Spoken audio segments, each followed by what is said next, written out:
Hello dear student, आप सभी का स्वागत है आपके प्यारे से चैनल चैंपियन एकेडमी मैथ्स पर। आज की वीडियो में अपन सीखने वाले हैं गुणनखंड सीखेंगे। पार्ट 4 सीखेंगे। मैंने आपको पार्ट 1, पार्ट 2, पार्ट 3 तीनों पार्ट समझा दिए हैं। अगर वो आपने मेरी तीनों वीडियो को नहीं देखा है तो मैं आपको डिस्क्रिप्शन में सभी को लिंक दे दूंगा, वहाँ से आप मेरी वीडियो को देख सकते हो। पार्ट 1 में क्या था, दोनों क्वेश्चन प्लस प्लस के थे। पार्ट 2 में माइनस माइनस का था। पार्ट 3 में प्लस माइनस का है और पार्ट 4 में माइनस प्लस का है। अगर आप चारों पार्ट देख लोगे तो आज के बाद आपका जीवन में कभी भी डाउट नहीं होगा गुणनखंड में। चलिए आज का टॉपिक करते हैं स्टार्ट। गुणनखंड में सभी के साथ संख्या होना जरूरी है। जैसे यहाँ पर प्लस का 24 है, यहाँ पर माइनस का 11 है। अगर आगे कोई संख्या नहीं होती तो आपको मनी मन कितना मानना, एक। लेकिन मैंने आप सभी लोगों को समझाने के लिए कितना लिख दिया, एक लिख दिया।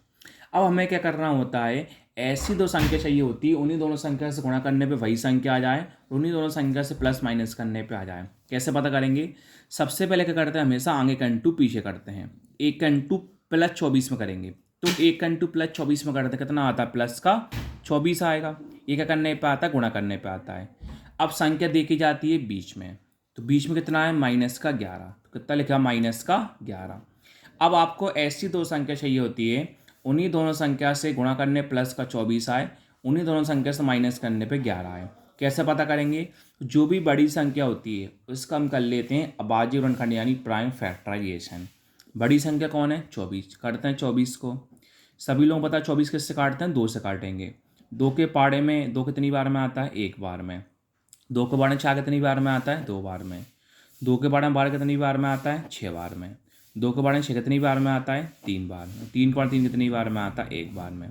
अब जो यहाँ की संख्या आई ना, इन्हीं संख्या से पता करना है गुणा करने प्लस का 24 कैसे आएगा, माइनस करने में 11 कैसे आएगा। अब मन में सोचो, अब साइड में कल्पना करते हैं। पहले आपने कौन लिया? 2 लिया। इन संख्या को आपने सभी को मिला के लिया। 2 इंटू 2 कितना होता है? 4। 4 दी कितना होता है? 12। अब बताओ, 2 के साथ प्लस करने पर माइनस करने पर कभी 11 आ सकता है क्या? नहीं। क्यों? 2 प्लस 12 14 होता है, 2 माइनस 12 10 होता है। Condition fail. अब इनको मिला के ले लो। 2 इंटू 2 कितना होता है? 4। और 2 इंटू 3 कितना होता है? 6। तो प्लस करने पर या माइनस करने पर कभी 11 आ सकता है क्या? नहीं आ सकता है। Condition fail. अब क्या करो, इन तीनों को मिला के ले लो।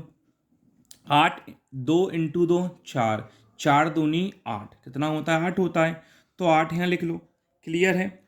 अब यहाँ पर कौन है? 3 बचा, 3 को लिख लो। अब जो बताओ, 8 को और 3 को प्लस करने पर माइनस करने पर 11 आ सकता है क्या? आ सकता है। तो अब हम तरीका बताएंगे कौन प्लस करें और कौन माइनस करें, 11 कैसे आ सकता है। देखो, 8 ऊपर 8 नीचे, 3 ऊपर 3 नीचे, बीच में क्या लगाओ? गुणा लगाओ। अब हमें ये पता करना है कैसे भी करके माइनस का 11 आ जाए। तो माइनस का 11 लाने के लिए हम कौन प्लस करें कौन माइनस करें, दोनों प्लस करें दोनों माइनस करें। मैंने आपको पार्ट 1, पार्ट 2, पार्ट 3 तीनों में ट्रिक बताई थी कौन कौन प्लस करते हैं कौन माइनस करते हैं। अब हमेशा ध्यान रखना, पार्ट 4 में जब भी माइनस प्लस का क्वेश्चन होता है, तो हमेशा दोनों चिन्ह माइनस के लिए जाते हैं। किसके लिए जाते हैं? माइनस के लिए जाते हैं। पार्ट 4 की ट्रिक है। अब ऐसा माइनस माइनस के क्यों लिए, इसका रीजन समझाता हूँ मैं। -8 का इंटू -3 में करना है। इंटू करने पर माइनस माइनस क्या होता है? प्लस। 8 इंटू 3 24। लेकिन माइनस माइनस क्या होता है? प्लस चिन्ह किसका आता है? माइनस का। 8 और 3 कितना होता है? 11। आपको गुणा करने प्लस का 24 चाहिए था, तो गुणा करने प्लस का 24 आ गया। माइनस करने 11 चाहिए था, माइनस करने पे 11 आ गया। दो संख्या आपको मिल चुकी हैं, माइनस का 8 और माइनस का 3। सबसे बड़ा काम ये होता है दो संख्या को सिलेक्ट करना। एक को कभी लिखा नहीं जाता, एक को हम हटा देते हैं। अब फर्स्ट और लास्ट लिखा जाता है सेम। फर्स्ट कौन है? X square.